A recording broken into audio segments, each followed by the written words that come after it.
This is not breaking news. This is not a scandal. This is not about one person. This is about a failure, quiet but devastating, creeping through the very foundations of our institutions. And tonight, it's time to confront it. A national institution, one that stands at the intersection of culture, history, and power, almost fell into the hands of those who would turn it into a personal pawn. The Kennedy Center, once a symbol of cultural pride, was on the brink of being hijacked, not by a political party, but by a systemic force, a force that exists to exploit, to bend the rules, to obscure the truth. But here's what's most terrifying: the near silence from those who should have been protecting it.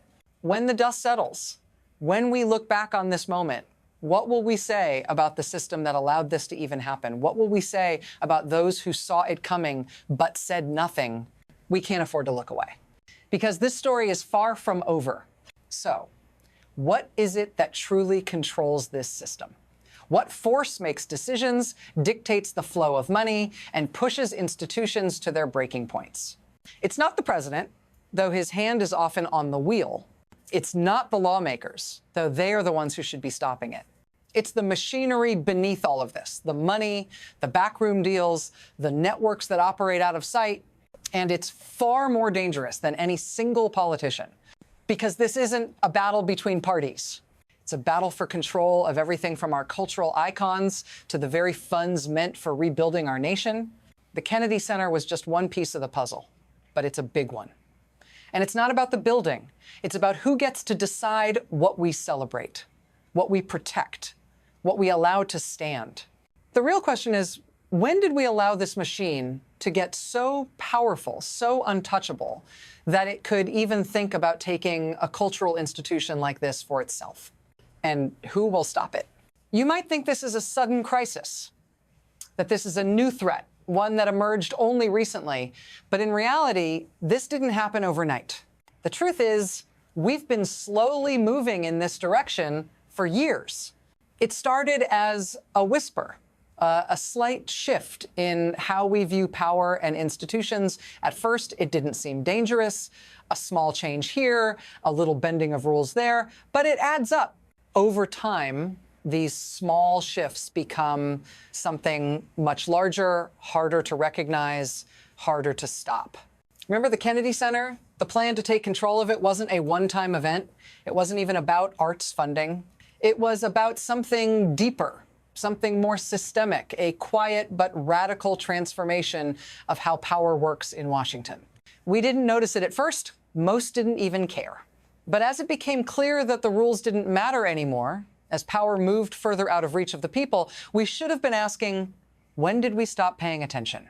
When did we normalize this slow decay? And now the consequences are starting to show. This is where the cracks start to show. Just 4 months ago, Trump issued an executive order that most people missed. It seemed harmless at first, a standard government directive packaged in bureaucratic language that most couldn't be bothered to decode.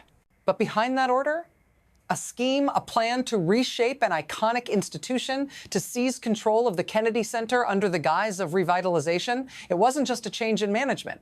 It wasn't just about some building renovation. No. This was a direct attack on the Kennedy Center's core values, a move to erase its independent governance and replace it with Trump loyalists, culture warriors whose agenda was not art, but power. And here's the kicker. The $400 million earmarked for this project, that wasn't for repairs. It wasn't for renovation. That money was meant to flow through shell companies connected to Trump's family business with zero oversight. This wasn't a policy failure. This was a deliberate, orchestrated fraud. Here's how it all fit together. On the surface, this looked like a typical government project, a renovation, a revitalization, a simple budget to fix a building. But what you don't see, what you don't hear about in the press, is the system behind the system. The company, American Heritage Development Group, appeared legitimate at first glance. But when investigators looked closer, they found it was just a shell, no workers, no history, nothing to indicate it could handle a project of this scale. It existed solely to funnel taxpayer money into Trump's businesses, and the numbers? Stunningly transparent in their corruption. 15% management fees? That's $60 million in profit before a single brick was laid. The money would be sent through a maze of accounts, a labyrinth designed to keep the flow hidden. From the emergency infrastructure fund intended for disaster relief to this shell company, then into businesses tied directly to Trump's family. This wasn't just bad judgment. This was fraud, a deliberate scheme to take your money, move it through fake companies, and deliver it right into Trump's pocket.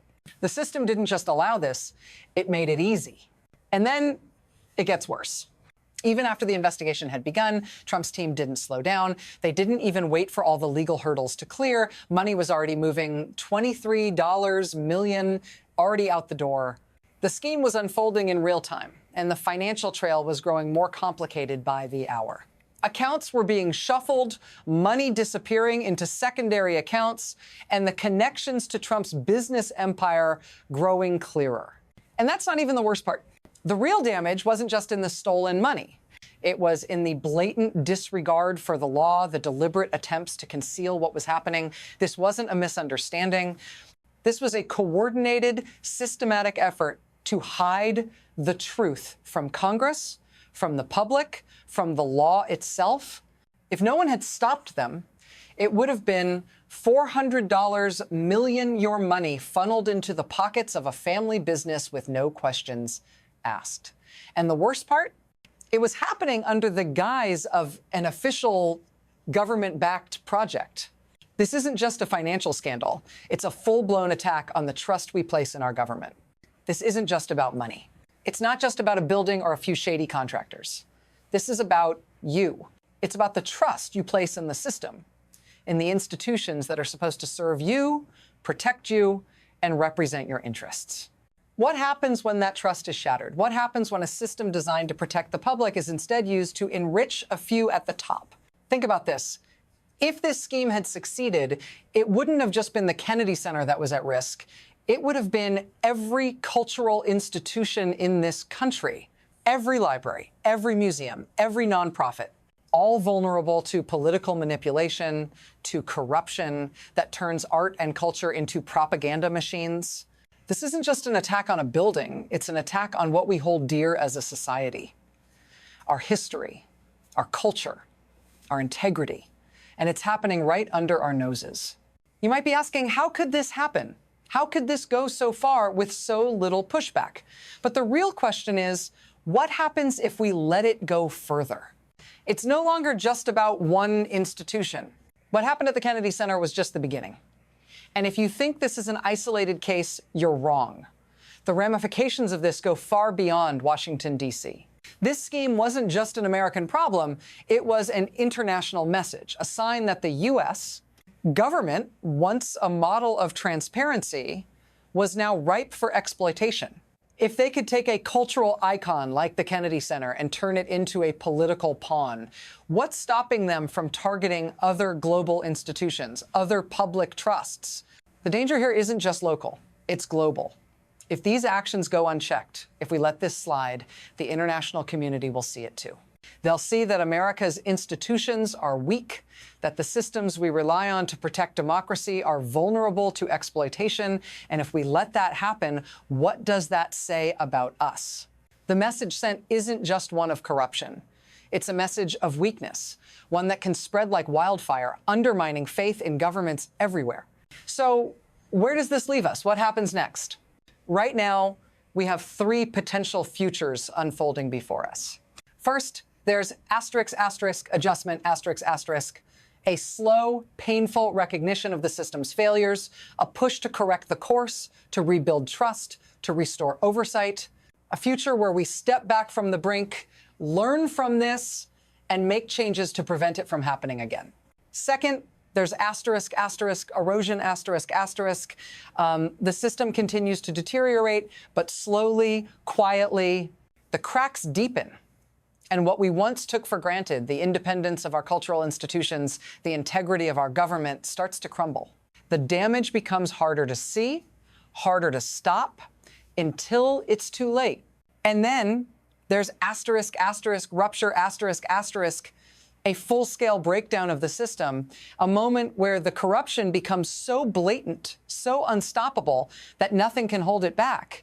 A future where institutions are not just corrupted, but fully weaponized, where the idea of checks and balances is reduced to a mere memory. We can't predict which of these paths we'll take. What we can predict is that the decisions we make now will determine which one we walk down. Will we push for reform? Will we ignore the warning signs until it's too late? Or will we stand up together and demand accountability before the system collapses under its own weight? This battle isn't over, not by a long shot. Today, we saw a victory. The Kennedy Center stands. The $97 million won't be funneled into shell companies. And 14 Republican senators defied Trump's orders, a rare moment of independence in a time when loyalty often trumps integrity. But let's be clear, this victory is not the end. It's not even a conclusion. It's a temporary pause in a much longer war, a war over the survival of our institutions, our culture, and our democracy itself. Trump won't stop here. The system that allowed this to happen, it's still in place, still vulnerable, still operating with impunity. And those 14 Republicans who voted against him, they will face the consequences of their decisions. They will be attacked. They will be targeted. The machine will keep pushing, keep moving, keep coming after what's left of our political integrity. But for now, we've learned something crucial. There is still resistance. There are still moments where we can push back, where we can stop the rot before it spreads too far. The question is, how much longer will we be able to hold the line? Will we rise to the challenge, or will we fall into complacency, allowing the very institutions that are supposed to protect us to be dismantled before our eyes? We must keep fighting. The next battle is already beginning. For now, though, let's not forget this. Today, we won.